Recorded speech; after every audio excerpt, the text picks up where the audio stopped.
ဟာလေလုယာဖခင်ရှင်နာမတော်ကပါဆက်ဆက်ဘုန်းကြီးရဲ့မင်္ဂလာရှိပါစေ။တရားပျော်ရွှင်တဲ့ဂျေစုတော်မနဲ့ခင်လင်းမှာအားလုံးပဲမင်္ဂလာပါလို့နှုတ်ခွန်းဆက်တာလိုပါတယ်။ရှလောမ်လူသားအားလုံးကြံစည်မမိနိုင်သောဖခင်သခင်ဝမ်းမြောက်ခြင်းငြိမ်သက်ခြင်းပျော်ရွှင်ခြင်းကောင်းခြင်းမင်္ဂလာဖြတ်ဖြာသည်တင်းနဲ့ကျွန်တော်မိသားစုပေါ်မှာတက်ရောက်ပါစေ။ဖခင်သခင်ရဲ့ဂျေစုတော်တဲ့ကြောင့်လာတလာရဲ့နောက်ဆုံးပတ်ဖြစ်တဲ့30ရက်နေ့4လ2026တို့ရောက်ရှိလာပြီဖြစ်ပါတယ်။ဘုရားသခင်ရဲ့ကျေးဇူးတော်တည်တဲ့ကြောင့်အေဗီလာတလတာလုံးဘုရားသခင်ကိုယ်ကလမ်းမြပို့ဆောင်ခဲ့ခြင်းဖြစ်ပါတယ်။စားနိုင်တောင်းနိုင်ခွင့်ပေးတယ်၊ကြားမှချင်းပေးတယ်၊အသက်ရှင်ခွင့်ပေးတယ်၊ရှုရှက်ခွင့်ရတဲ့လေအတွက်ကိုကျေးဇူးတင်တယ်။ဘုရားသခင်ရဲ့ကျေးဇူးတော်တည်တဲ့ကြောင့်တော်လျာကျမ်းအခန်းကြီး30တို့ရောက်ရှိလာပြီဖြစ်ပါတယ်။အခန်းကြီး30မှာ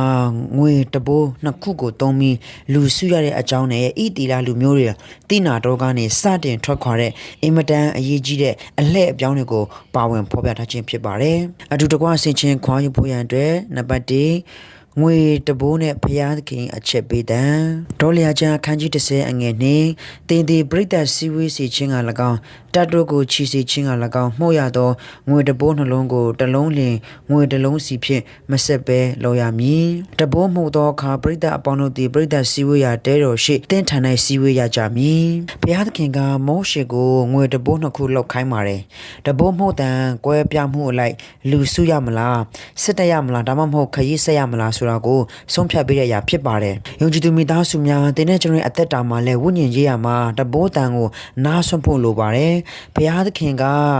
တင်းနဲ့ကျွန်တော်ကိုအနားယူဖို့အချက်ပေးနေရလားဒါမှမဟုတ်ရှေ့ဆက်ဖို့ခေါ်နေရလားဝိညာဉ်တော်ဘုရားရဲ့စကားတန်တဘိုးမှုတန်တနည်းအားဖြင့်အသက်ရှင်သောဘုရားသခင်စကားအတန်ကိုတည်တည်ချာချာနားထောင်မှသာလမ်းမမှားဖြစ်ပါတယ်။နေ့ရက်စတိုင်းမှာဘုရားသခင်စကားတန်ကိုနားခံလိုက်ရှောက်အသက်ရှင်မှာဘုရားရှင်ကကိုးဆွင်သွားပါခါမဆွင်လာဆွင်လာပါဘုရားသခင်စကားကိုနားထောင်ပြီးအသက်ရှင်ဖို့ရန်အတွက်ခွာပေးလိုပါတယ်။နံပါတ်2အ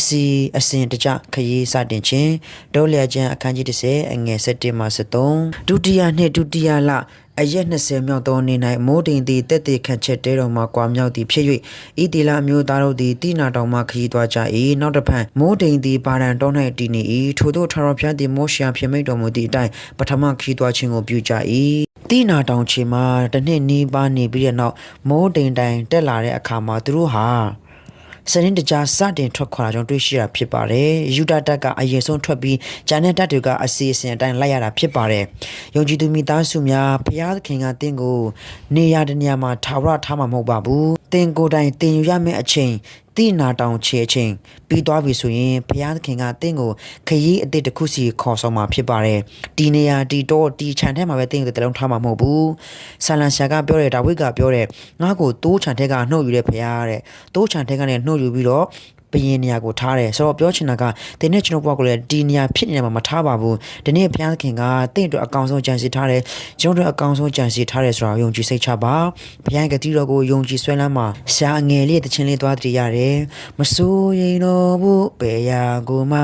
တန်တရားတွေမရှိဘူးကိုရောရဲ့ကတိတော်များမှန်ပါတယ်ဘုရားသခင်တစ္ဆာမပြတ်ဘူးတင်းနဲ့ကျွန်တော်ရဲ့အနာဂတ်မှာအကောင်းဆုံးပြင်ဆင်ပေးနေတဲ့ဘုရားသခင်ဖြစ်ပါတယ်ကြောင်းရင်ချင်းမရှိဘဲနဲ့စနစ်တကျနဲ့ယုံကြည်ခြင်းခြေလှမ်းကိုလှမ်းလိုက်ပါဘုရားသခင်ကတင့်ရဲ့အရှိကနေတွားနေတာဖြစ်ပါတယ်ဂျေဇုတော်ကတင့်ရဲ့အရှိမှာဖြစ်တယ်တင့်ရဲ့အနောက်မှာလည်းရှိတယ်တင့်ရဲ့ပတ်ပတ်လည်မှာဂျေဇုတော်ကဝိုင်းရံပေးထားရဖြစ်ပါတယ်မာသဲအခန်းကြီး28ပိုင်းငယ်19-20မှာလည်းကကဘာဂုံသီးတိုင်အောင်ငါဟာတင်နဲ့အတူရှိမယ်လို့ပြောတဲ့ဘုရားဖြစ်ပါတယ်ဒါကြောင့်နေ့ရက်စဉ်တိုင်းမှာထိုသခင်နဲ့အတူစတင်မှာထိုသခင်ရဲ့ဥဆောင်မှုလမ်းပြမှုမှာအသက်ရှင်မှာအနာဂတ်မှာတင့်တို့အကောင်းဆုံးအကြံစီရှိနေတယ်ဆိုတာကိုခွန်အားပေးခြင်းနဲ့နားလည်ဖို့ဝင်တော်ဘုရားမှာစပါစေနံပါတ်3မျက်မှောက်တော်နဲ့အတူတိုက်ပွဲဝင်ခြင်းဒေါ်လျာကျမ်းအခန်းကြီး30အငယ်35မှ36တက်တာတော်သွားသောအခါမောရှေကအိုထာဝရဘုရားထတော်မူပါကိုရောဤရန်သူတို့သည်လွင့်ကြပါစေသောကိုရောကိုမုန်းသောသူတို့သည်ရှေ့တော်၌ပြေးကြပါစေသောဟူ၍၎င်းတက်တာတော်မတော်ဘဲရက်နေသောအခါအိုထာဝရဘုရားဣတိလအမျိုးသားအထောင်အတောင်းရှိရာသို့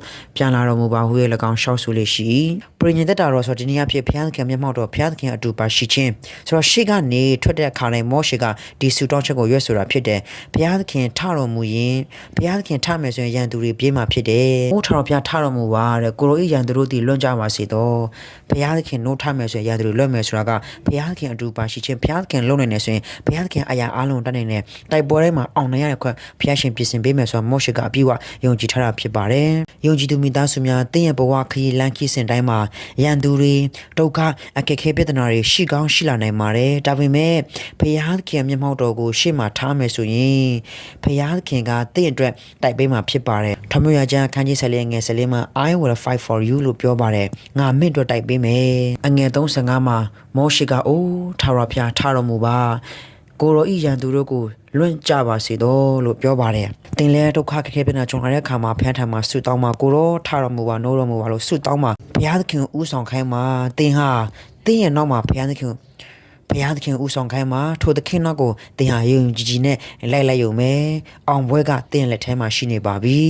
ခရစ်တော်နဲ့ချစ်တော်ညီကိုမောင်မတို့ဒီနေ့မှာဘုရားသခင်ရဲ့တပိုးတန်ကိုကြည်လင်ပြတ်သားစွာနာခံတဲ့နာကိုကိုရောကပေးသနာပါစေ။တင်းရဲ့ဘဝမှာရန်နာရမယ့်အချိန်နဲ့ခရီးဆက်ရမယ့်အချိန်ကိုဝင်တော်ဘုရားကအတိအကျလမ်းပြမှာဖြစ်ပါတယ်။ဤတရားလူမျိုးတွေကိုတိနာတော်ကနေခရီးစတင်တယ်လို့တင်းရဲ့ဘဝခီးမှာလဲ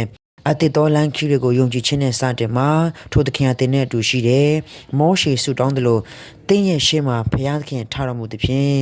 တင်းကိုတိုက်ခိုက်တဲ့ရန်သူမှန်သမျှကိုအခက်ခဲမှန်သမျှဟာကွဲပြားလွတ်ဆင်တော့မှာဖြစ်ပါတယ်။ယေရှုခရစ်တော်ဖျား၏နာမတော်အားဖြင့်တင်းတို့တူချင်းစီတိုင်းပေါ်မှာအသစ်တော်ချစ်တဲ့ချင်းခွန်အားနဲ့အောင်ပွဲကောင်းကြီးများတက်ရောက်ခံစားစေမိကြောင်းဆုမွန်ကောင်းတောင်းပေးလိုက်ပါတယ်။နားလည်ဖွင့်ရတဲ့ဘုန်းတော်ဖျားမစားပါစေ။ယနေ့တော်လျံချခန်းကြီး30အားဖြင့်မိသားစုများကိုအနှဲငယ်နှိုးဆော်တဲ့တွင်ခွန်အားပေးလိုက်ပါတယ်။ကြားဆရာနာရှိတော်သူမိဒီကကြပါစေ။အရောက်တိုင်းဖျားရှင်ကောင်းကြီးပေးပါစေ။အာမင်။